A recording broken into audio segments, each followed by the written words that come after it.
Good morning Telangana. నేను సంగప్ప. పత్రికలో వచ్చిన ముఖ్యమైన వార్తలు చూసినట్టయితే నిన్న మేడారం జాతర స్టార్ట్ అయింది. సారలమ్మ గద్దెనెక్కింది. కన్నెపల్లి నుంచి సారలమ్మని తీసుకొచ్చి గద్దె మీద కూర్చోబెట్టారు గిరిజన పండితులు. సో నిన్నటి నుంచి మేడారం జాతర లాంఛనంగా స్టార్ట్ అయింది. అది ప్రధానంగా ఉన్నటువంటి వార్త. అన్ని పత్రికలు కూడా మెయిన్ బ్యానర్గా అక్కడ ఉన్నటువంటి జనసందోహాన్ని, అక్కడ గిరిజన పూజారులు సారలమ్మని తీసుకొచ్చినటువంటి ఆ ఫోటోలతో అందరు పబ్లిష్ చేశారు. ఇక రెండో వార్త చూసినట్టయితే సీఎం కేసీఆర్ బడ్జెట్కి సంబంధించినటువంటి బడ్జెట్ రూపకల్పనకు సంబంధించినటువంటి రివ్యూను స్టార్ట్ చేశారు. నిన్నటి నుంచి స్టార్ట్ అయింది ఆ రివ్యూ. బడ్జెటే ప్రగతికి దిక్సూచి. బడ్జెట్ని అసెంబ్లీ వారిగా మనం దృష్టి పెట్టాలి, అసెంబ్లీ నియోజకవర్గ వారిగా ప్రతిపాదనలు తయారు చేయండి అని చెప్పి అధికారులకు సీఎం ఆదేశిస్తున్నారు. నిన్న ముఖ్యంగా రెండు శాఖలు ఆర్టీసీ తర్వాత జైల శాఖ పైన రివ్యూ చేశారు. అది ప్రధానంగా అన్ని పత్రికలు కూడా రెండో వార్తగా తీసుకున్నాయి. ఇక మూడో వార్త చూసినట్టయితే పురపాలక శాఖ మంత్రిగా బాధ్యతలు చేపట్టినటువంటి మంత్రి కేటీఆర్ జూన్ నుంచే మెట్రో పరుగులు హైదరాబాద్ పెడుతుందని చెప్పారు నిన్న. తర్వాత మొదటి దశలో అయితే 20 కిలోమీటర్లు అనుకున్నారు, 20 కిలోమీటర్లో జూన్ నుంచి స్టార్ట్ చేస్తామని చెప్పి నేను అన్నారు. తర్వాత మిగతా ప్రాంతాల్లో కూడా దాన్ని ఏదైతే విస్తరించాలనుకున్నారో అది కూడా విస్తరిస్తామని చెప్పి నిన్న కేటీఆర్ చెప్పారు. అది ఇంకో వార్త. ఒకటి జాతీయ స్థాయిని చూసినట్టయితే తెలుగు రెండు రాష్ట్రాలు కూడా, అటు ఆంధ్రప్రదేశ్లో ఇటు తెలంగాణలో కూడా అసెంబ్లీ సీట్ల పెంపుకు చిన్న చట్ట సవరణ చేస్తే అయిపోతుంది, కాబట్టి ప్రతిపాదన పంపండి అని చెప్పి నిన్న కేంద్ర మంత్రి వెంకయ్యనాయుడు అన్నారు. అది కూడా ఇంకో వార్తగా ఉంది. ఇవి ప్రధానంగా ఉన్నటువంటి వార్తలు. ఆ తర్వాత ఇంకొక వార్త కూడా ఉంది ఆసక్తికరమైనది. అటు విజయవాడలో అంటే అమరావతిలో ఈ తాత్కాలిక సచివాలయం శంకుస్థాపన చేసే సమయంలో నిన్న చంద్రబాబు నాయుడు మాట్లాడారు. హైదరాబాద్ లేకుంటే తెలంగాణలో ఏముంది, అందుకే ముందే నేను హైదరాబాద్ యొక్క ప్రాధాన్యతను గుర్తించి డెవలప్ చేశానని చెప్పి నిన్న చంద్రబాబు నాయుడు అన్నారు. అది కూడా మరో వార్త. ఈ అంశాలపై చర్చించేందుకు మన దగ్గర స్టూడియోలో టీఆర్ఎస్ నుంచి ఎమ్మెల్సీ పాత్ర సుధాకర్ రెడ్డి గారు ఉన్నారు. సుధాకర్ రెడ్డి గారు, good morning. Good morning sir. Telangana వచ్చిన తర్వాత ఇది రెండో బడ్జెట్పై ఇంతకుముందు కంటే కూడా ఈసారి బడ్జెట్ డిఫరెంట్గా ఉంటుంది, భిన్నంగా ఉంటుందని చెప్పి పదే కేసీఆర్ కూడా చెప్తున్నారు. పూర్తిగా జీరో బేస్డ్ బడ్జెట్ ఉంటుంది. అనవసరమైనటువంటి పని చేయనటువంటి శాఖలకి ఇప్పటికీ కొన్ని కేటాయింపులు ఇప్పటికి కూడా అవి అట్లానే మురిగిపోతున్నాయని చెప్తున్నారు. సో నిజంగానే జీరో బేస్డ్ బడ్జెట్ తర్వాత ఎట్లా ఉంటుంది? ప్రజలకు సాధారణ బడ్జెట్ అంటే అర్థం కాదు, కానీ బడ్జెట్ మీదనే రాష్ట్రం అంతా నడుస్తుంటుంది. సరే, ఎట్లా ఉండే అవకాశం ఉంటుంది సార్? సంగప్ప గారు, మనం సర్వసాధారణంగా చదువుకున్న వాళ్ళకు కూడా బడ్జెట్ అంటే అంకెల గారెడ్డిగానే మారుతుంది తప్ప యాక్చువల్గా ఏం జరుగుతుంది అనేటువంటిది ఎవరు చెప్పరు. నేను ఇప్పుడు 2 సంవత్సరాల నుంచి రివ్యూ చేస్తున్న జిల్లాల వారీగా అధికారులు ఎవ్వరు కూడా మన జిల్లాకు ఎంత అమౌంట్ వచ్చింది, దాన్ని ఏ విధంగా ఖర్చు పెడుతున్నాం, ఏ విధంగా టెండర్ స్థాయిలో ఏమున్నాయి, వర్క్ ఏది జరుగుతుంది అనేటువంటి యొక్క సమాచారాన్ని మాత్రం ప్రజాప్రతినిధులకే తెలియకపోతే ఇక మామూలు జనానికి ఎట్లా తెలుసుకోవడానికి అవకాశం ఉంటుంది. కాబట్టి అందుకొరకే ముఖ్యమంత్రి గారు పదే చెప్తూ వస్తున్నారు, నాన్ ప్లాన్ బడ్జెట్ ఏదైతున్నదో దాన్ని దుబారాను తగ్గించి ప్లాన్ బడ్జెట్ను పెంచేటట్టుగా చేయాలనేటువంటి మాట చెప్తున్నాం. ప్లాన్ బడ్జెట్లో కూడా నియోజకవర్గాలలో ఏ నియోజకవర్గానికి అత్యంత ప్రాధాన్యత ఉంటుందో ఆ అంశాన్ని గుర్తించి దానికి అనుగుణంగా నిధులు విడుదల చేసినట్టయితే ఆ ప్రజలకు కూడా ఈ సంవత్సరం మాకు ఈ ప్రాంతంలో ఈ అభివృద్ధి జరిగింది అనేటువంటి నమ్మకం కుదిరేటువంటి అవకాశం ఉంటుంది. నిన్న నేను చూసిన హుస్నాబాద్ నియోజకవర్గంలో నీళ్ల యొక్క ప్రాధాన్యత ఎక్కువ ఉన్నది. కాబట్టి అందుకొరకే మిడ్ మానేర్ నుంచి నీళ్లు తీసుకొచ్చినట్టయితే 1 సంవత్సరం లోపలనే నీళ్లు వచ్చినట్టయితే ఇటు గౌరెల్లి ప్రాజెక్టు, అదేవిధంగా ఇంకా ఇతర ప్రాజెక్టులన్నీ కూడా డెవలప్ అయ్యి సుమారు 10 టీఎంసీల నీరు వచ్చేటువంటి అవకాశం ఉంటుంది. కాబట్టి హుస్నాబాద్ నియోజకవర్గం అంతా కూడా సస్యశ్యామలం అయ్యేటువంటి అవకాశం. కాబట్టి ఆ నియోజకవర్గానికి అత్యంత ప్రాధాన్యత ఏమిటి? నీటిపారుదల రంగానికి సంబంధించినటువంటి బడ్జెట్ ఉన్నట్టయితేనే దానికి ఎక్కువగా ప్రాధాన్యత ఉండడానికి అవకాశం ఉంటుంది. కాబట్టి ఆ రంగానికి ఎక్కువగా నిధులు మంజూరు చేసి తదనుగుణంగా ఆ ప్రాజెక్టును పూర్తి చేసినట్టయితే ప్రజలందరూ కూడా సంతోషించేటువంటి అవకాశం ఉంటుంది. ఇన్ని సంవత్సరాల నుంచి మనం గమనిస్తున్నాం, ఎన్నో బడ్జెట్లు వస్తున్నాయి పోతున్నాయి, కానీ సరి అయినటువంటి రూపకల్పన జరుగుతలేదు.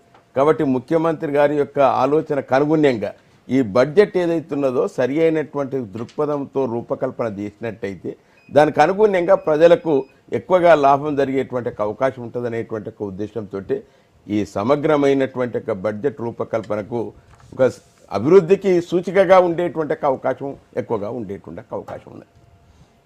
మీరైనా అది కూడా కరెక్ట్. తర్వాత ప్రస్తుతానికి కేటాయింపులు చేస్తుంది కానీ ఖర్చు పెట్టేది ఎక్కడ అని చెప్పి పదే మన ప్రతిపక్షాలు అడుగుతున్నాయి. నిజంగా కూడా చాలా సందర్భాలు చూసాము, కొన్నిటికి కేటాయించిన లాస్ట్ వరకు వచ్చేసరికి అందులో 10% ఖర్చు పెట్టే పరిస్థితి. ఎందుకొరకంటే దీని ప్రొసీజర్ కూడా కొద్దిగా కష్టంగానే ఉన్నది. ఎందుకొరకంటే ఇప్పుడు నా యొక్క అభివృద్ధి నిధులు ఏవైతున్నాయో వాటి ఖర్చు పెడదామంటే కూడా మంజూరు చేసిన తర్వాత జిల్లాలకు అలాట్మెంట్ అయ్యి జిల్లాలో మళ్ళీ దానికి సంబంధించినటువంటి ఒక ల్యాండ్ అలొకేషన్ జరగాలి. ల్యాండ్ అలొకేషన్ జరిగిన తర్వాత టెండర్ కాల్ఫర్ చేయాలి. టెండర్ కాల్ఫర్ చేసిన తర్వాత కానీ అది ఆ అమౌంట్ యూటిలైజేషన్ అవడానికి అవకాశం ఉండదు. కాబట్టి ఏదేమైనా ముఖ్యమంత్రి గారు అన్నట్టుగా మనం ఎన్ని అమౌంట్ రిలీజ్ చేసినప్పటికి కూడా అక్కడ ఉండేటువంటి ఒక ఎగ్జిక్యూటివ్ చేసేటువంటి ఒక అధికారులు నిన్న స్వయంగా హరీష్ రావు గారే చెప్తారు, మీ నియోజకవర్గానికి నిధులు ఇస్తున్నాము, ఆ నిధులను చేసేటువంటి ఒక ఎగ్జిక్యూటివ్ ఇంజనీర్లు కానీ ప్రజాప్రతినిధులు కానీ ఎవరు ఎంత పని చేస్తే అన్ని నిధులు వచ్చడానికి అవకాశం ఉంటుంది. కాబట్టి పోటీతత్వం పెరిగేటువంటి అవకాశం కూడా ఉన్నది. అందుకొరకు ఆ విధంగా గతంలో సాంప్రదాయపరంగా వచ్చేటువంటి ఒక అలొకేషన్ ఏదైతున్నదో ఈ డిపార్ట్మెంట్ కింద ఈ డిపార్ట్మెంట్ కింద ఈ డిపార్ట్మెంట్ కింద ఇచ్చినట్టు వల్ల దానివల్ల ఉపయోగం లేకుంటున్నది. కాబట్టి అందుకొరకు ఆ రకంగా కాకుండా ప్రాధాన్యత అంశాన్ని ఆధారంగా చేసుకుని అలొకేషన్ జరిగినట్టయితే ఎక్కువగా ప్రజలకు ఉపయుక్తంగా ఉండేటువంటి అవకాశం ఉంది. చర్చలో బీజేపీ నుంచి ఎమ్మెల్సీ రామచంద్రరావు గారు వచ్చారు. రామచంద్రరావు గారు బడ్జెట్ రూపకల్పనకి సీఎం ఆల్రెడీ దృష్టి పెట్టారు. ఆల్రెడీ అధికారులతో శాఖల వారికి రివ్యూ చేస్తున్నారు. సో రాష్ట్రంలో ఉన్నటువంటి సమస్యలన్నింటినీ ఈ బడ్జెట్ రూపమాపాలి, ఆ విధంగానే ఉండాలి అన్నటువంటి ఉద్దేశంతో నిన్న మాట్లాడారు సీఎం అధికారులతో. సో మీరు ఎట్లా ఉండాలనుకుంటున్నారు బడ్జెట్? సీఎం ఆలోచన మీకు ఏమనిపిస్తుంది? కొత్త రాష్ట్రము, రెండో బడ్జెట్ ప్రవేశపెడుతున్నారు. ప్రజల్లో కూడా చాలా ఒకేపు కేంద్ర బడ్జెట్ ఒకేపు, రాష్ట్ర బడ్జెట్ ఒకేపు. సరే, రాష్ట్రంలో ఉన్నటువంటి ప్రాధాన్యతలు ప్రయారిటీస్ ఉండాలి. జనరల్గా ప్రజలు కోరుకునేది ఏంటంటే మనకు వాళ్ళ ఒక ఆకాంక్షలు మేరకు ఈ బడ్జెట్ ఉండాలని కోరుతారు. ధరలు పెరగొద్దు అనేది, ఇవన్నీ కూడా కొన్ని నియంత్రణ కేంద్ర బడ్జెట్లు ఉన్నా కూడా ఇక్కడ ఎడ్యుకేషన్ అలాట్మెంట్ కానివ్వండి, అగ్రికల్చర్కు అలాట్మెంట్ కానీ, స్టేట్ సబ్జెక్ట్స్లో ఉన్నటువంటి ఒక ఏవైతే మనకు బడ్జెట్ అలొకేషన్ ఉంటుందో దాని మీద ఏ విధంగా ఈ ప్రభుత్వం పెడుతుంది. అదేవిధంగా సంక్షేమ పథకాలు చాలా వచ్చినాయి. తర్వాత దీనిలో పెట్టుబడి డిఫిషియట్ మనకు ఎట్లంటే ఇప్పుడు బడ్జెట్లో లోటు బడ్జెట్ డిఫిషియట్ మనకు ఇప్పుడు మిగులు రాష్ట్రానికి అంటే మనకు బడ్జెట్ యాక్చువల్లీ మనకు సర్ప్లస్ ఉన్నటువంటి ఒక స్థానం మనకు. ఇప్పుడు అనేకమైన ప్రాజెక్టులు తీసుకున్నారు, అంటే వేల కోట్ల రూపాయలతో ఉన్న ప్రాజెక్టులు తీసుకున్నారు. మళ్ళీ దానికి అన్ని రెవెన్యూ ఎట్లా వస్తాయి? ఈ రెవెన్యూ అండ్ ఎక్స్పెండిచర్ ఈ రెండింటిని కూడా ఏ విధంగా బ్యాలెన్స్ చేసుకొని ప్రజల మీద భారం పడకుండా, ఇప్పుడు ప్రజలు మీద కూడా భారం పడకూడదు. బడ్జెట్ ద్వారా కొన్ని నాన్ ప్లాన్ ఎక్స్పెండిచర్స్ వల్ల కానీ లేకుంటే ఇతర ఎక్స్పెండిచర్స్ వల్ల కానీ ప్రజల మీద భారం పడకుండా బ్యాలెన్స్డ్ బడ్జెట్ అన్ని ప్రయారిటీస్ అంటే మెయిన్గా ఈరోజు ఉన్నటువంటి పరిస్థితిలో అగ్రికల్చర్ మీద, అదేవిధంగా ఎడ్యుకేషన్ మీద, హెల్త్ మీద ఈరోజు ఉన్నటువంటి హెల్త్ మీద ఈ మూడింటిని ప్రాధాన్యత తీసుకుని ఎంప్లాయ్మెంట్ జనరేషన్ ఈ యొక్క ఎంప్లాయ్మెంట్ జనరేషన్ మీద కూడా చాలామంది విద్యార్థులు ఈరోజు పబ్లిక్ సర్వీస్ కమిషన్ పబ్లిష్ చేసినటువంటి ఒక అడ్వర్టైజ్మెంట్లు కూడా కొన్ని మాత్రమే అవుతున్నాయి. సో ఇవన్నీ కూడా ఆకాంక్షలు ప్రజల్లో ఉన్నాయి కాబట్టి దాని యొక్క మేరకు ఈరోజు బడ్జెట్ ఉండాలని కోరుతున్నాను అందరూ కూడా. అయితే బడ్జెట్ ఏ విధంగా ఉంటుంది, గతంలో బడ్జెట్ కొన్ని విమర్శలు వచ్చినా కూడా సరే మొదటి ఇయర్ కాబట్టి ఇప్పుడు రెండో సంవత్సరం బడ్జెట్ కాబట్టి మనకు ఏ విధంగా ఉంటుందో అందరూ కూడా కలిసి చూస్తాం. మేమైతే ఆశిస్తున్నాము తెలంగాణ ప్రజలకు ఒక మంచి బడ్జెట్ వచ్చి వాళ్ళపైన భారం లేకుండా ఇంకా సంక్షేమ పథకాలతోని ఈ యొక్క తెలంగాణ బడ్జెట్ ఉంటుందని చెప్పేసి నేను ఒకటి మా రామచంద్రరావు గారు కూడా గమనించాలి. ఎందుకంటే మన రాష్ట్ర బడ్జెట్ కాబట్టి పోయిన సంవత్సరం బడ్జెట్ ఏమో అంచనాలతోటి మనకు ఏమైతేనే తెలియదు, కొత్తగా బడ్జెట్ కాబట్టి ఇప్పుడు మనకు ఒక రూపానికి వచ్చింది. ఇగో ఈ పద్దుకి ఇంత ఖర్చు అవుతుంది, ఇగో సంక్షేమ రంగానికి ఇంత ఉంటుంది, ఇగో విద్యుత్ రంగానికి ఇంత ఖర్చు అవుతుంది, అదేవిధంగా జల వనరులను అభివృద్ధి పరచడానికి ఇంత ఖర్చు అవుతుంది అనేటువంటిది ఒక అంచనాకు వచ్చినాం. ఆ అంచనాకు అనుగుణంగానే ఇప్పుడు బడ్జెట్ రూపకల్పన జరిగినట్టయితే ఎక్కువగా సార్థకం అయ్యేటువంటి అవకాశం ఉంటుంది. వారు అన్నట్టుగానే కేంద్ర ప్రభుత్వం అందుకొరకే మా ముఖ్యమంత్రి గారు పదే ప్రధానమంత్రితో కోరుతూ వచ్చాడు, అయ్యా మీరు బడ్జెట్ యొక్క వివరంగా మాకు ఒక దీనికింత అనేది వస్తే దానికి అనుగుణంగా సమగ్రమైనటువంటి ఒక బడ్జెట్ రూపకల్పన చేస్తున్న అవకాశం ఉంటుంది. అందుకొరకే మొన్న ప్రధానమంత్రి గారితో ఇతర జైట్లీ గారితో చర్చించి వచ్చిన తర్వాత వాళ్ళది ఒక స్వరూపం తెలిసింది. తెలిసిన తర్వాతనే మనం సమగ్రంగా ఇప్పుడు తయారు చేయడానికి అవకాశం వస్తుంది. అదేవిధంగా మా రామచంద్రరావు గారితో నేను కోరేది ఏమిటంటే మా ప్రాంతంలో ఉండేటువంటి ఒక ఉద్యోగస్తులందరూ కూడా ఇవాళ ఆదాయపు పన్ను ఏదైతున్నదో ఇన్కమ్ ట్యాక్స్ రేట్ స్లాబ్ ఏదైతున్నదో దాన్ని పెంచాలనేటువంటి ఎందుకంటే ఎన్నటి నుంచో అదే స్లాబ్ ఉంటూ వస్తుంది. కాబట్టి ఆ స్లాబ్ని పెంచినట్టయితే కొద్దిగా ఉద్యోగస్తులకు ఊరట కలిగేటువంటి అవకాశం ఉంటుంది. కాబట్టి మా రామచంద్రరావు గారి ద్వారా నేను జైట్లీ గారికి కోరుతున్నా. కాబట్టి దాన్ని కూడా పరిశీలనలోకి తీసుకోవాలి. గతంలో ఇంటరిమ్ బడ్జెట్లో జైట్లీ గారు పెంచారు, ఇంటరిమ్ బడ్జెట్ పెంచారు, కానీ మెయిన్ బడ్జెట్ వచ్చినప్పుడు పెంచలేదు. అప్పుడు చాలా మందికి ఆశలు ఉన్నాయి. ఇప్పుడు కూడా చాలా రిక్వెస్ట్ వచ్చినాయి, మనకు కూడా అప్లికేషన్ వచ్చినాయి. మనకు ఆ రిప్రజెంటేషన్స్ అన్ని కూడా మన కేంద్ర ప్రభుత్వం ఫార్వర్డ్ చేయడం జరిగింది. కేంద్ర ప్రభుత్వం డెఫినెట్గా ఈ విషయంలో అంటే ఇది పాపులిస్ట్ రెండు ఉన్నాయి సంగప్ప గారు. ఇప్పుడు పాపులిస్ట్ బడ్జెట్ ఒకటి ఉంటుంది, రియలిస్టిక్ బడ్జెట్ ఉంటుంది. అంటే పాపులిస్ట్ దాంట్లో ఏమైతుందంటే మీకు ఎక్స్పెండిచర్ ఎక్కువ అయినప్పుడు కూడా ప్రజా సంక్షేమ ఒక కార్యక్రమం మీద ఎక్కువ పెట్టుబడి అంటే రాబడి తక్కువ ఉంటుంది కానీ ఎక్కువ ఉంటుంది. ఈ లోటు బడ్జెట్ ఏమైందంటే మళ్ళీ ప్రజల మీద భారం పడుతుంది. సో ఇది బ్యాలెన్స్ చేసుకోవాలి. ఇప్పుడు వాళ్ళు అన్నట్టు ఫస్ట్ బడ్జెట్ నాడు నిజంగా అంచనాలు లేవు. ఇప్పుడు ఎలక్ట్రిసిటీ ఉన్నది, ఇరిగేషన్స్ ఉన్నాయి, ఇవన్నీ అంటే అగ్రికల్చర్ పార్ట్ కాబట్టి నేను చెప్తాను. ఇరిగేషన్ అగ్రికల్చర్కి ఎంత ఎక్స్పెండిచర్, ప్లాన్ ఎక్స్పెండిచర్ ఎంత ఉన్నది, గవర్నమెంట్ నీతి ఆయోగ్లో ఎంత ఇస్తుంది. మొన్న జరిగినటువంటి ఒక 14th ఫైనాన్స్ కమిషన్లో 1,32,000 కోట్లు తెలంగాణకు అలాట్మెంట్ చేయడం జరిగింది. అంటే ఇది ఫైనాన్స్ కమిషన్. అంటే ఎంత మనకు రాబడి ఉన్నది. తర్వాత స్టేట్లో కూడా రెవెన్యూ ఇది జనరేట్ కావాలి. మొత్తం సెంటర్ మీద కాలే మనం. మీ దగ్గర మళ్ళీ వస్తాను. చర్చలో టీడీపీ నుంచి రాజారాం యాదవ్ గారు, తర్వాత కాంగ్రెస్ నుంచి మాజీ పారేపల్లి మోహన్ గారు ఉన్నారు. మోహన్ గారు, బడ్జెట్ రూపకల్పన స్టార్ట్ అయింది, ఎట్లా ఉండాలని కోరుకుంటున్నారు? సీఎం మేము పదే జీరో బేస్డ్ బడ్జెట్ పెడతాం, పైగా అసెంబ్లీ నియోజకవర్గాల వారిగా ఈసారి ప్రతిపాదన పంపండి, ఆ విధంగా ప్లాన్ చేద్దామంటున్నారు. సంతోషం సార్. మంచి బడ్జెట్ వస్తే ప్రజలకు ఆమోదయోగ్యంగా ఉండి ప్రజా అవసరాలు తీర్చడమే కాక సంక్షేమంతో పాటు ప్రత్యేకించి గత 2 బడ్జెట్లు అనేది 3వ బడ్జెట్ ఈ ప్రభుత్వం ప్రవేశపెడుతుంది. సూటిగా ముఖ్యమంత్రి గారిని ఒకటే ప్రశ్న, దళితుల పట్ల ఇవాళ కేటాయించిన డబ్బెంత, ఖర్చు చేసిన డబ్బెంత, దయచేసి అసెంబ్లీ కన్నా ముందు మీరు స్వయంగా ప్రకటన చేయండి. ఉపయోగం చేయకపోవడానికి గల కారణాలు ఏంది, ఒక మిగులు బడ్జెట్ ఉంటే ఎవరి మీద చర్య తీసుకున్నారో దయచేసి అసెంబ్లీకి వెళ్ళే ముందు ఈ ప్రకటన ముఖ్యమంత్రి నోటికి కూడా ఈ తెలంగాణ ఎస్సీలు వినదలుచుకున్నారు. దయచేసి ముఖ్యమంత్రి గారు నేరుగా అడుగుతున్నాను, ఈ 3వసారి బడ్జెట్ పెట్టే ముందు గత బడ్జెట్ అనుభవాలను మీరు బేరీజు వేసుకొని ఈ బడ్జెట్లో ప్రత్యేకించి దళితుల యొక్క యోగక్షేమాలు చూసి బడ్జెట్ ఉంటుందని ఆశిస్తూ ఉన్నాం. కానీ ఒక అంశం మాత్రం ఇందులో స్పష్టమైంది.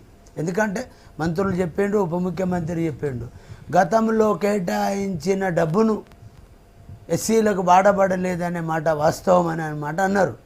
మరి చట్టం చేయడం జరిగింది. గత ప్రభుత్వంలో ఎస్సీ ఎస్టీ సప్లాన్ మీద చట్టం చేయడం జరిగింది. మరి చట్ట ఉల్లంఘన జరిగినప్పుడు చర్యలు ఏమన్నా తీసుకున్నారా?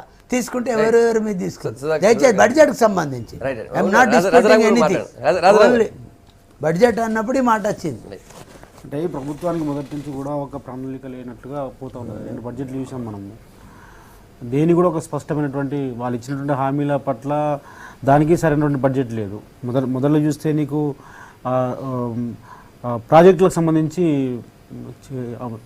ఆ చెరువులకు కాకతీయ మిషన్ ద్వారా కొంత ఇచ్చారు, అదంతా దుర్వినియోగమైంది. తర్వాత నీకు మేజర్ ఇరిగేషన్కి గతంలో ఈ 2 బడ్జెట్లు ఏమాత్రం కూడా ఇంపార్టెన్స్ ఇవ్వలేదు.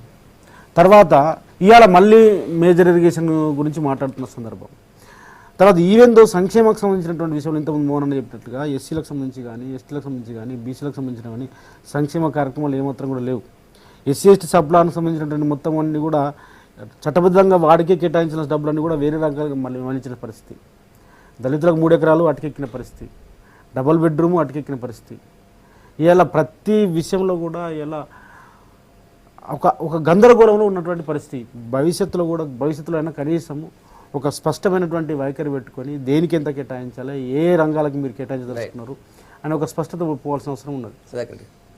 మా ఆరేపల్లి మోహన్ గారు గతంలో విప్పుగా బాధ్యత నిర్వహించారు, వారికి బాగా తెలుసు. ఎందుకంటే ఎస్సీ ఎస్టీ నిధులు మనం ఇచ్చినప్పటికి కూడా అవి ఖర్చు అయితే లేవు అనేటువంటి ఒక ఉద్దేశంతో మనం నిర్దిష్టంగా సబ్ ప్లాన్ కింద పెట్టినాం. సబ్ ప్లాన్ కింద పెట్టిన తర్వాత మేము ఇది 2వ బడ్జెట్ వారికి తెలవాలి. ఎందుకంటే పోయిన సంవత్సరం బడ్జెట్లో మేము ఎస్సీ ఎస్టీకి ఎంతనైతే సప్లాన్ కింద నిధులు ఉన్నాయో అవన్నీ కూడా పెట్టినాం.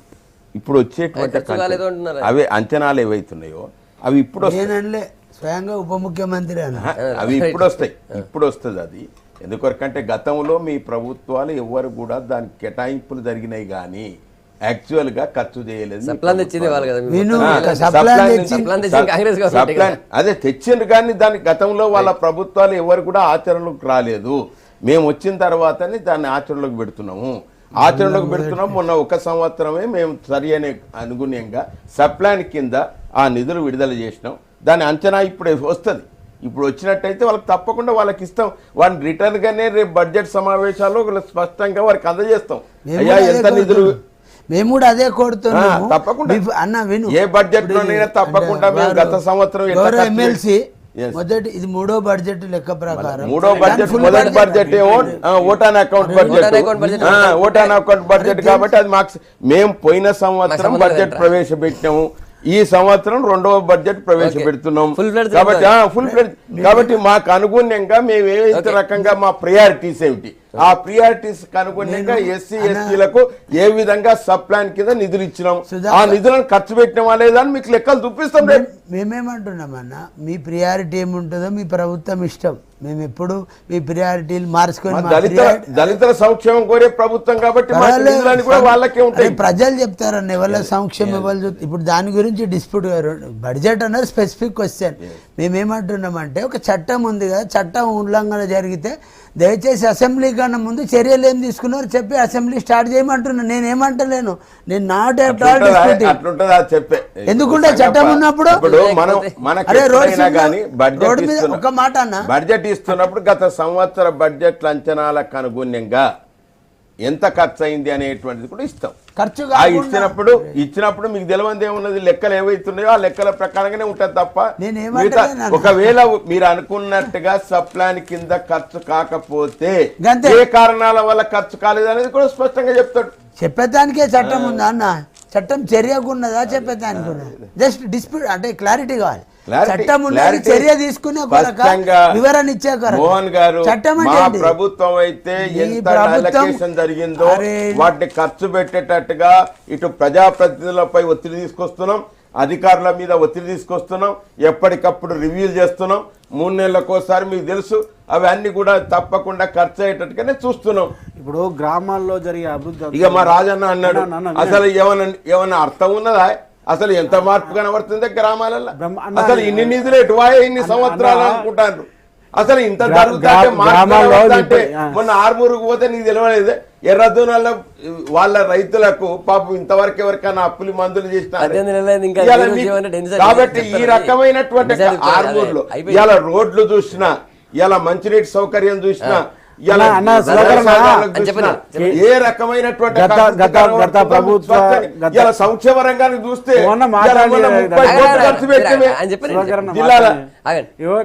గత ప్రభుత్వాలు చేసిన అభివృద్ధి తప్ప గ్రామాల్లో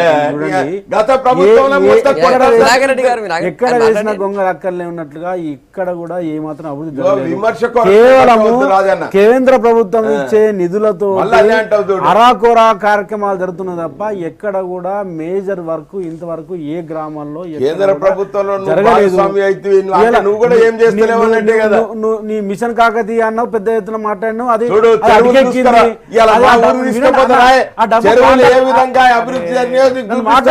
దండం పెడతా ఎట్లా మాట్లాడినిస్తానే నువ్వు అబద్ధం చెప్తా అంటే అబద్ధమేనే చెప్తున్నాడే. మరి చెరువులు ఏమి జరగలేనంటే 1/4 ఆఫ్ ది చెరువులు ఇలా అన్ని కూడా అభివృద్ధి జరిగి ఒకవేళ వర్షాలు పడితే కలకలలాడుతుండాలి. రైతాంగం అంతా కూడా ఎక్కడ కూడా చెరువుల పూడిక తీత కూడా సరిగా జరగలేదు. కాంట్రాక్టర్ల మొత్తం కాంట్రాక్టర్ల చేతిలో పడ్డాయి పైసలన్నీ. అది కూడా కొంతమంది కాంట్రాక్టర్ ఇంకా కొంత ఇవాళ కేంద్ర నిధులతో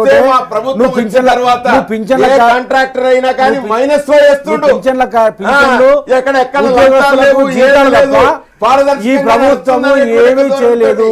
సంక్షేమం మొత్తం కూడా అటకెక్కింది. ఇలా ఎస్సీలకు సంబంధించి కానీ బీసీలకు సంబంధించి మా అన్న బీసీలకు సంబంధించిన కార్పొరేషన్లు ఆఫీసులు కూడా లేని పరిస్థితిలో ఉన్నటువంటి కుర్చీలు బెంచ్లు కూడా లేనటువంటి పరిస్థితి. 1000 కోట్లు మంజూరు చేసినవే. ఇవాళ బలహీన వర్గాలకు సంబంధించినటువంటి ఏ కార్పొరేషన్ మీరు చూసుకో. ఇవాళ మత్స్య కార్మికులు చూడండి, మొన్న ఆర్మూర్లో చూస్తున్నా మత్స్య కార్మికులు బాన్స్వాడ, ఆర్మూర్ ఇవన్నీ చూస్తుంటే నువ్వు మత్స్య కార్మికులు అందరు కూడా ఆశ్చర్యపోతున్నారు. ఇలా వాళ్ళకు సంబంధించినటువంటి రుణాలు ఇచ్చినాం, వాళ్ళకు ప్రజలకు వాళ్ళు మొత్తం ఒక బంగారు లోకంలో విహరించినట్లుగా మీరు హామీలు ఇస్తా నాలుగలాగా మాట్లాడుతున్నారు. మంత్రి కేటీఆర్ పురపాలక శాఖ మంత్రిగా బాధ్యతలు చేపట్టిన తర్వాత మున్సిపాలిటీలు తర్వాత కార్పొరేషన్లో ఎట్లాంటి అవినీతి లేకుండా రూలింగ్ చేస్తామని చెప్పి చెప్తున్నారు, పాలిస్తామని చెప్తున్నారు. అవినీతి పూర్తిగా కార్పొరేషన్లో నిర్మూలిస్తామని అంటున్నారు. రామచంద్ర గారు, మీరు హైదరాబాద్ రంగారెడ్డి ఎమ్మెల్సీ మున్సిపాలిటీలో కార్పొరేషన్లో ఏ స్థాయిలో ఉంటుంది, కింది స్థాయి నుంచి పై స్థాయికి ఎట్లుంటుంది మీకు తెలుసు. సో అది పూర్తిగా రూపుమాపి ప్రజలకు మంచి పాలన అందించడం జనం కోరుకుంటారు. అది ఎంతవరకు సాధ్యమవుతుంది? ఈయన ఏం చేయాలి, దానికి ఏం సూచన ఇస్తారు? కేటీఆర్ గారు వారి భుజ సంఘాల మీద ఈ క్యాంపెయిన్ తీసుకుపోయి ప్రజలందరూ కూడా వారిని నమ్మి టీఆర్ఎస్కు మంచి మెజార్టీ ఇచ్చారు. వాళ్ళ దగ్గర ఇంతకుముందు చెప్పిన బడ్జెట్ మీద ఎట్లయితే ఆకాంక్షలు ఉన్నాయో ఈ యొక్క పురపరిపాలన అంటే ఏదైతే మున్సిపల్ అడ్మినిస్ట్రేషన్ మీద కూడా అంతే ప్రజలకు అంతే ఉన్నది. అంటే ముఖ్యంగా ఈ అవినీతి రహిత ఒక పరిపాలన కావాలని అందరూ కోరుతున్నది. ఎందుకంటే చాలామంది చాలా అనుభవాలు చెప్పుకుంటారు. ట్యాక్స్ కలెక్షన్ దగ్గర నుంచి మనం చూసాం, పేపర్లో కూడా చూసినాం. మొన్ననే కూకట్పల్లిలో కూడా కొంతమంది సిబ్బందుల్ని పట్టుకొని అంటే ఇవన్నీ కూడా జరిగినాయి. అంటే మనం కళ్ళను చూస్తూ ఉన్నాం. అయితే ఈ యొక్క నేపథ్యంలో ఒక పార్టీకు మొత్తం మెజారిటీ ఇచ్చడం జరిగింది. మజ్లిస్ కూడా డిపెండ్ అయ్యే అవసరం లేదు ఇప్పుడు వాళ్ళు. కాబట్టి ఏ విధంగా వీళ్ళు అవినీతి రహితమైనటువంటి ఒక పరిపాలన అందిస్తారో, ముఖ్యంగా ఇప్పుడు ఉన్నటువంటి నీటి సమస్య అంటే మొత్తం మున్సిపాలిటీ కింద రాకున్నా కూడా వారి ప్రభుత్వమే రాష్ట్రంలో ఉంది కాబట్టి రాష్ట్ర ప్రభుత్వంతో మాట్లాడి ఈ యొక్క వాటర్ ప్రాబ్లం ఒకటి, తర్వాత రోడ్ల ఒక ఏదైతే మొదలు ఉన్నాయి అవి నిర్మాణంలో ఒకటి, తర్వాత ప్రజలకు ట్యాక్స్ పేమెంట్లో కూడా ఏవైతే కలెక్షన్స్ ట్యాక్స్ కలెక్షన్స్లో కానీ బిల్డింగ్ కన్స్ట్రక్షన్స్లో బీఆర్ఎస్ ఎల్ఆర్ఎస్ ఇటువంటి పరిస్థితి రాకుండా బిల్డింగ్ నిర్మాణం చేసేటప్పుడే కన్స్ట్రక్షన్స్లో అవినీతి లేకుండా. ఎందుకంటే చాలామంది చూస్తుంటాం అందరూ ఫస్ట్ డివియేషన్ అయిపోతారు. ఎందుకు డివియేషన్ అవుతారు, ఎట్లా అవుతారు? కింది స్థాయి నుంచి అవినీతి ఉంటుంది కాబట్టి ఆ బిల్డింగ్ టౌన్ ప్లానింగ్ దగ్గర నుంచి ఇవన్నీ స్టార్ట్ కావాలి. అది ఏ మేరకు సాధ్యమవుతుంది, దానికి ఏం కావాలి సాధ్యమవుతుంది. ఎందుకు కాదు, ఇప్పుడు మీరు అంటే వేరే దేశాలు మనం చూస్తే 1 ఇంచు కూడా డివియేషన్ ఉండదు. కొన్ని ఇప్పుడు బాంబేలో మున్సిపల్ కమిషనర్ అని పేరు నాకు గుర్తు రావట్లేదు, వారు మొత్తం బిల్డింగ్స్ ఎంత పెద్దోడైనా సరే బిల్డింగ్స్ కూడా కొట్టేశాడు. అట్లా కొంత స్ట్రిక్ట్గా అఫీషియల్స్, తర్వాత రాజకీయ నాయకులు ఇప్పుడు గెలిచినటువంటి ఒక డివిజన్ వార్డ్స్ మెంబర్స్ ఉంటారో వాళ్ళ రెస్పాన్సిబిలిటీ ఉంటుంది. ఒక మున్సిపల్ సిబ్బంది మీదనో లేకుంటే మేయర్ మీదనో లేకుంటే ప్రభుత్వం మీదనో చెప్పడానికి వీల్లేదు. హైదరాబాద్ లో మూసి పూర్తి కబ్జా కావడానికి నాయకులే కారణం. మేయర్ రామ్మోహన్ చేసినటువంటి స్టేట్మెంట్ని నేను స్వాగతిస్తాను. చెరువుల పక్కన నిర్మాణాన్ని నేను తప్పకుండా దాన్ని అరికడతాను, చాలా ఇంపార్టెంట్. అది మనకి ఈరోజు నీళ్ళ భర్తీ రావడానికి కారణం కూడా FTL లెవెల్లో జరుగుతున్న కన్స్ట్రక్షన్. రాజారాం గారు, మున్సిపాలిటీ అనగానే అవినీతి అనగానే కేర్ ఆఫ్ మున్సిపాలిటీ అన్నట్టుగా ఇలా ఉన్నటువంటి పరిస్థితి వాస్తవంగా ఏంటంటే షాడోగా కనిపిస్తుంది మున్సిపాలిటీ. ఇప్పుడు మనకు ఒక కాన్స్టిట్యూన్సీ హెడ్ క్వార్టర్ తీసుకుంటే ఎమ్మెల్యే మీద లేకపోతే కాన్స్టిట్యూన్సీ నియోజకవర్గం మీద ఎంపీ మీద రాజకీయంగా చర్చ ఉంటుంది తప్ప ఈ మున్సిపాలిటీల మీద వీటి మీద కొంత ఉండదు. అందుకోసం మున్సిపాలిటీలు ఇలా మొత్తం కూడా కార్పొరేషన్లు కానీ మున్సిపాలిటీలు కానీ ఇలా మొత్తం ఒక అవినీతికి కేర్ ఆఫ్గా మారినటువంటి పరిస్థితిని పూర్తిగా ప్రక్షాళన చేయాల్సిన అవసరం. ఎందుకంటే ఇలా 1000 కోట్ల రూపాయల బడ్జెట్ ఇలా అంటే నగరాల అభివృద్ధి చెందుతున్న క్రమంలో సపరేట్గా వారికి బడ్జెట్ ఉండడం, వారికి పూర్తిగా ఉండడం, ముఖ్యంగా ఉద్యోగస్తులు ఎంప్లాయీస్ ఈ కమిషనర్స్ మున్సిపల్ కమిషనర్స్ ఇలా ఒక్కొక్కరు కోట్ల రూపాయలు 100 కోట్ల రూపాయల ఆస్తులు సంపాదించినటువంటి పరిస్థితి కానీ కనిపిస్తున్నది. అంటే చాలా విచ్చలవిడిగా అవినీతి కొనసాగుతున్నది. మొత్తం డబ్బులంతా కూడా దుర్వినియోగం అవుతూ ఉన్నాయి. సరైన పద్ధతిలో అవి ప్రజలకు చేరట్లేదు, అభివృద్ధి కార్యక్రమాలకు అవి చేరట్లేదు. ఇక లక్షల కోట్ల రూపాయలు ఇలా అవినీతి ఈ ఎంప్లాయీస్ మొత్తం కూడా చేస్తున్న పరిస్థితి, దాన్ని నాయకత్వం చేస్తున్న పరిస్థితి. నిజంగా అటువైపుగా ప్రయాణం చేస్తే మాత్రం మంచిదే. కానీ యథా రాజా తదా ప్రజ అన్నట్టుగా ఇలా కేటీఆర్ గారు ముందుకు వచ్చారు. కానీ వారి మీద కూడా విపరీతమైనటువంటి ఆరోపణలు వస్తూ ఉన్నాయి. మొత్తం హైదరాబాద్ చుట్టూ ఉన్న ఐటీ కంపెనీలు అన్నీ కూడా కొనేస్తున్నటువంటి పరిస్థితి, రకరకాల పద్ధతుల్లో డబ్బులు కూడగడుతున్నటువంటి పరిస్థితి. కాబట్టి వారు సెల్ఫ్గా ఒక నీతిమంతుడుగా అలొకేషన్ చేసి డబ్బు ఆదాయం వస్తుంది కదా, ప్రభుత్వానికి ఆదాయం వచ్చి పెంచేటట్టుగా చేస్తుండు, తప్పేమున్నాయి. మంచిదే. అభివృద్ధి జరగాలంటే ఆదాయం పెరగాలి, ఆదాయం పెరిగేటట్టుగా సంస్థలన్నిటి కూడా ఆహ్వానిస్తుండు. ఆ సంస్థలు ఆహ్వానించడం అదే కంపెనీలు కొంటున్నట్టుగా వినిపిస్తుంది బయట. చాలా రకాల యువకుడు ఉత్సాహవంతుడు కావాలని అందరం కోరుకొని తెచ్చుకున్నటువంటి మంత్రి. సంతోషం. ఇప్పుడు ఏమంటే మనం చూద్దాం. ఇప్పుడు వారు ప్రకటించారు కార్పొరేషన్లో కానీ మున్సిపాలిటీలో కానీ అవినీతి లేకుండా చేస్తామని చెప్పి ప్రకటించారు. మా మిత్రుడు రామ్మోహన్ గారు యువకుడు, ఉద్యమ నాయకుడు, విద్యార్థి దశ నుంచి అనేక పోరాటాలు వచ్చినటువంటి వాడు. కాబట్టి ఒక కొత్త విలువలకు అంకురార్పణ చేస్తే సంతోషం కదా. ఇప్పుడు మున్సిపాలిటీలో అవినీతి లేకుండా చేస్తామనే మాటను స్వాగతిస్తూ ఉన్నాం. కానీ వారి నోటనే మరి కన్వెన్షన్ గురించి కానీ అయ్యప్ప సొసైటీ డీవియేషన్ ఉన్నదన్నమాట వాళ్ళ నోట్లోనే విన్నాం.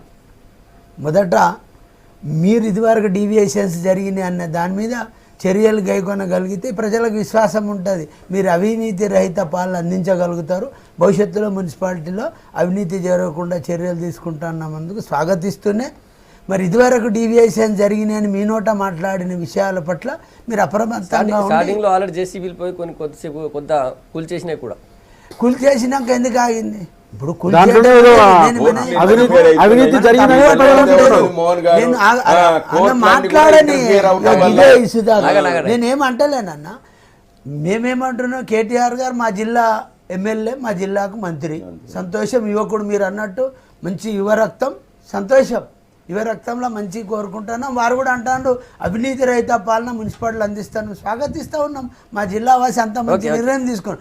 సేమ్ టైం వారిని మేము ఏమడుగుతున్నాం, లోగడ మీరు నిర్ణయాలు తీసుకునే ముందు కొన్ని అవినీతి జరిగిందని మీ నోట్ అన్నారు కదా, వాటి పట్ల మీరు ఏం చర్యలు తీసుకుంటారో. ఎఫ్టీఎల్ కట్టిన బిల్డింగ్లకు జేసీలు పెట్టారెందుకు, మళ్ళీ వదిలేశారెందుకు, ఏం జరిగింది మధ్యలో అంటారు. సంగప్ప గారు, మనకు మున్సిపాలిటీలు అన్నా మున్సిపల్ కార్పొరేషన్లు అన్నా అవినీతి కూపాలుగా ఉంటూ వచ్చినాయి. కాబట్టి అవినీతి రహితమైనటువంటి పాలన తీసుకొచ్చి తద్వారా వాటిని కొత్త రూపం తీసుకొస్తామనేటువంటి ఒక మాట చెప్పాం. కాబట్టి అందుకొరకే దానికి ఎవరు కాదనరు, కానీ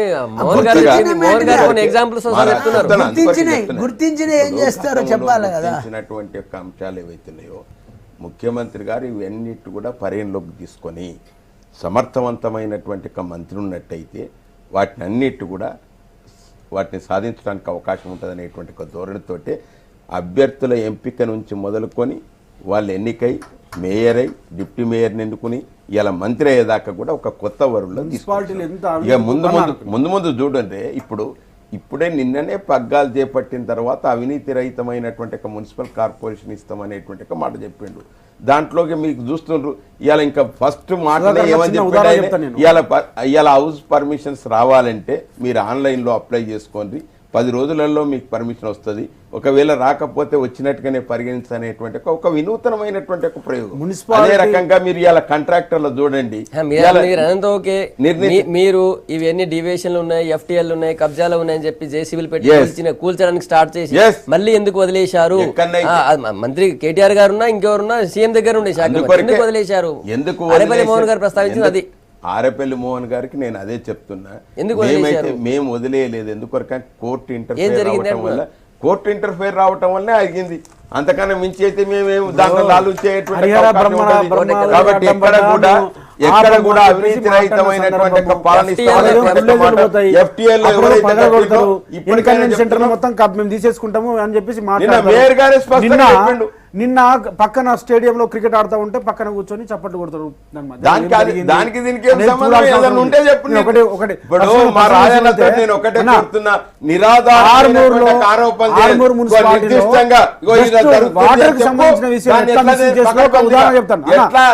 ఒక ఉదాహరణ చెప్తాను నేను. మున్సిపాలిటీలో ఎట్లా అవినీతి జరుగుతుంది ఉదాహరణ, ప్రభుత్వం ఏదైతే మున్సిపాలిటీ ద్వారా ఎక్కడైతే నీళ్లు లేవో మంచినీళ్లను సప్లై చేసే ట్యాంకర్స్ ద్వారా సప్లై చేస్తుంది.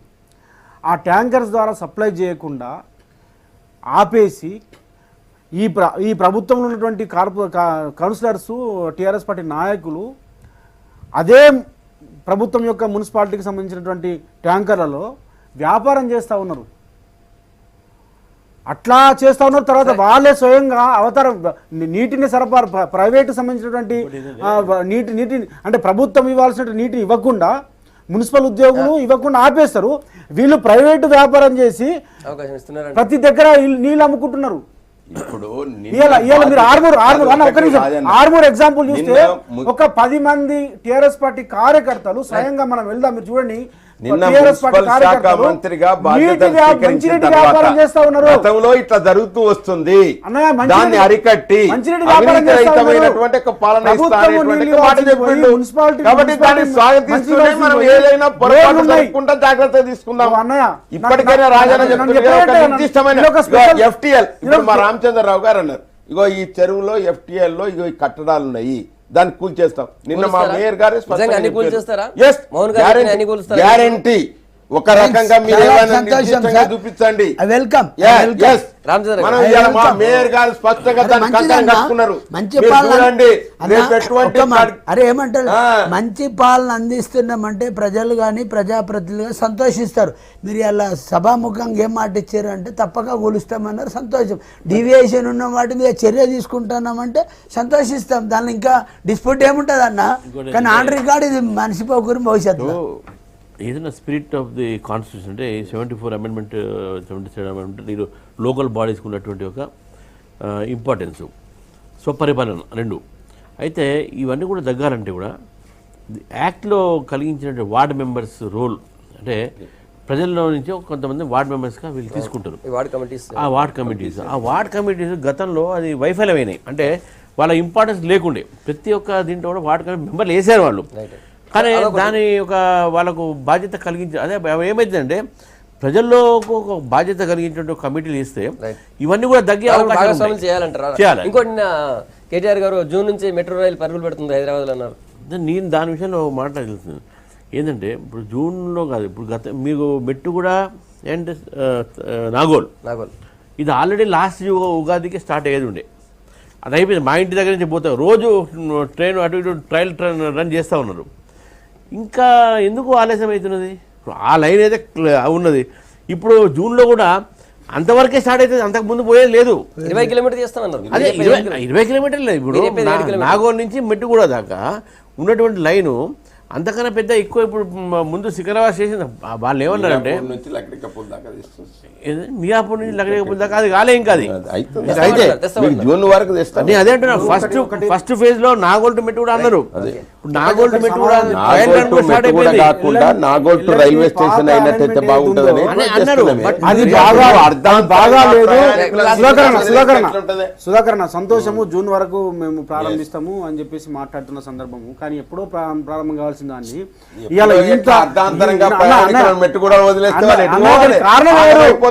ఇక్కడ అవినీతి రహిత పాలన అందిస్తామని చెప్తున్నటువంటి ప్రభుత్వము ఇవాళ పాత అలైన్మెంట్ ఉన్నది, ఇలా చారిత్రక కట్టడాలు పోతా ఉన్నాయి. అవన్నీ ఇవాళ సుల్తాన్ బాదర్ పోగొట్టుకోవాలా, మనం కోటి పోగొట్టుకోవాలా, మనం అసెంబ్లీ పోగొట్టుకోవాలని చెప్పేసి మాట్లాడినటువంటి పెద్ద మనుషులు అసెంబ్లీ వెనకాల తీసుకొస్తామని చెప్పి ఎలాంటితో మీకు ఏం ఒప్పందాలు జరిగినాయి, ఎందుకు మళ్ళా ఇవాళ పాత అలైన్మెంట్ కి మళ్ళీ ఎందుకు వచ్చారు మీరు చెప్పాలి. మీరు అంటే కేవలము మీ ముడుపుల కోసము హైదరాబాద్ నగర అభివృద్ధికి మీరు అడ్డుకాలేసి మీ ముడుపులు వచ్చి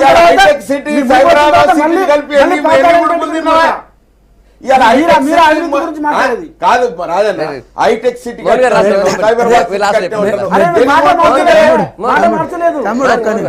మెట్రో రైలు గురించి ఒకటే మాట. గతంలో ఎంతైతే ఇప్పుడు అన్న పెద్ద మాట చెప్పాడు, సంతోషం. సుధాకర్ అన్న చాలా మంచి మంచి ముచ్చట చెప్తాడు. ఏంది నాగోలు టు మెట్టుగూడ వచ్చేది గిట్స్ పెడితే వాళ్ళు ఎటు పోవాలన్నా సగం దూరం తెస్తామా మొత్తం తెస్తామన్నారు. జూన్లో పట్ట మెట్రో రైల్ హైదరాబాద్ సిటీ అంటే తిరిగేటట్టు చేస్తామని అర్థం చెప్పిండు. సంతోష్ అటు నువ్వు అట్లనే చెప్పిన. ఇప్పుడు నువ్వేం చెప్పినా ఇప్పుడు నువ్వేనా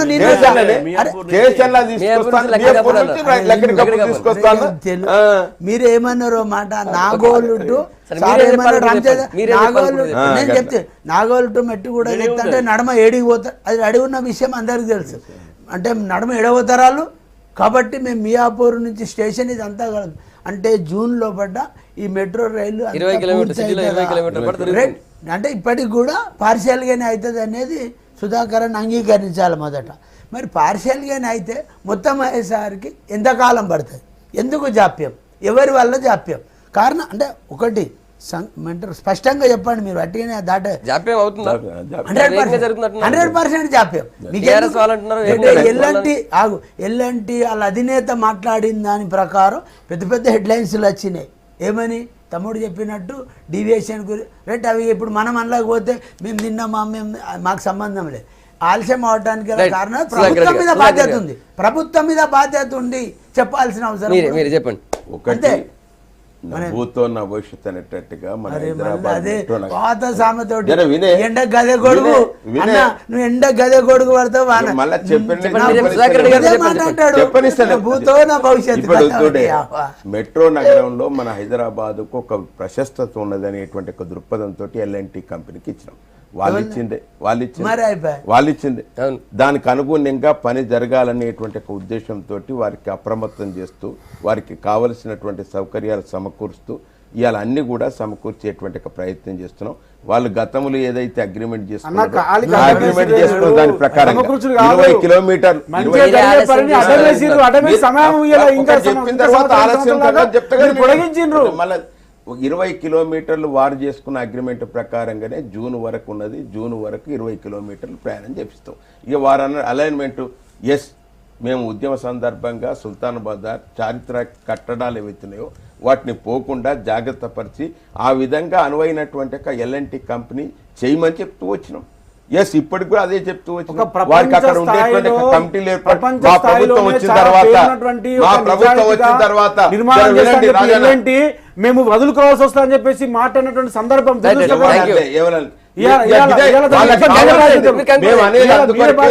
సుల్తాన్ బజార్ లో ప్రజలతో కమిటీ వేసి అదే విధంగా ఇక్కడ కూడా కమిటీ వేసి ప్రజల యొక్క భావాలకు అనుగుణ్యంగా ఉండేటువంటి రీతిగా అది ఏదైతే వెడల్పు ఉన్నదో దాన్ని తగ్గించి దానికి అనుగుణంగా మెట్రో మళ్ళీ ఇంత జాప్యమైంది కదా, మళ్ళీ అదే అలైన్మెంట్ వచ్చారు.